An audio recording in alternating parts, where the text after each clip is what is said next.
నమస్తే. మనతో పాటు బీఆర్ఎస్ నాయకురాలు పావని గౌడ్ ఉన్నారు. ఏదైతే కాంగ్రెస్ అభ్యర్థి నవీన్ యాదవ్ చేసిన కామెంట్స్ మీద ఆవిడ స్పందన తీసుకుని మేడం నమస్తే. నమస్తే. మీరు చూసే ఉంటారు నవీన్ యాదవ్ బీఆర్ఎస్ వాళ్ళని గల్లీలో తిరిగిన వాళ్ళ ఇళ్ల మొహం కూడా చూడండి కౌంటర్ ఇవ్వడం జరిగింది. దాని మీద మీ స్పందన ఏంటి? అంటే ఆకు రౌడీలు గల్లీ రౌడీలకు టికెట్లు ఇస్తే అలాంటి భాష తప్ప ఇంకొకరికి భాష రాదు.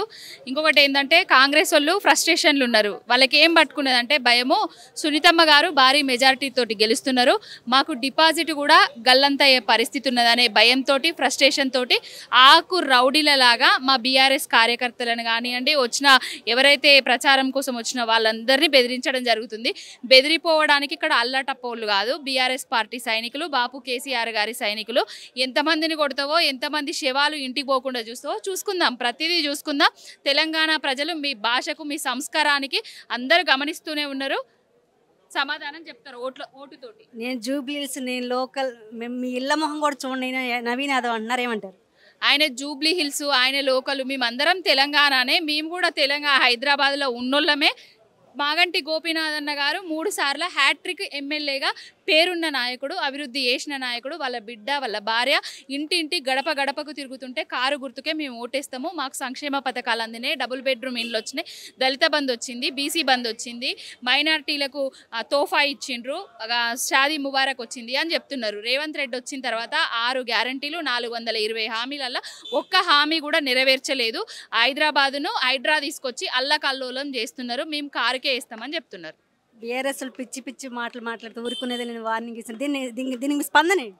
అంటే పిచ్చి పిచ్చి అంటే ఏం పిచ్చి అండి? వాళ్ళు చేసే అక్రమాలను అవినీతిని బయట పెడుతుంటే పిచ్చి పిచ్చి అని చెప్తున్నారు. పిచ్చి పిచ్చి గిచ్చి గిచ్చి అని మాట్లాడితే ఊరుకునే ప్రసక్తి లేదు. మాకు కూడా చేతులున్నాయి, మాకు కూడా కాళ్ళున్నాయి, మేము కూడా ఏం కారం ఉప్పు తింటున్నాము. కొంచెం విఘ్నతతోటి విఘ్నులుగా ఎలక్షన్ వచ్చింది కాబట్టి ఎలాంటి అల్లర్లు లేకుండా జరగాలని, ప్రశాంతంగా ఉండాలని మేము కోరుకుంటున్నాం. నవీన్ ఏదైనా ఫ్రస్ట్రేషన్లో ఉన్నాడా? ఫ్రస్ట్రేషన్, ఓడిపోతా అన్న ఫ్రస్ట్రేషన్లో ఉన్నాడు. ఆయనకు డిపాజిట్ కూడా వస్తుందో రాదా అనే ఫ్రస్ట్రేషన్లు ఉన్నారు. ఆఖరికి వాళ్ళు ఏం చేద్దాం అనుకుంటారంటే ప్రచారంలోకి పోతుంటే కూడా జనాల దగ్గర స్పందన లేదనేసి వాళ్ళు ఎలక్షన్ అంటే అధికారాన్ని పక్కన పెట్టుకొని అధికార దుర్వినియోగం చేసే ప్రయత్నాలు చేస్తున్నారేమో అని మాకు అనుమానాలు కలుగుతున్నాయి. ఏదైతే దొంగ ఓట్లను సృష్టించడం ఇవన్నీ చేసిండ్రు కదా, మేము అన్ని ఎలక్షన్ కమిషన్ కూడా ఇవ్వడం జరిగింది, కానీ ఏ చర్యలు తీసుకోలేదు. ఓట్లు ఎవరితో వేపిస్తారు, ఏం చేపిస్తారు అనేది ఒకటి మాకు అనుమానం ఉన్నది.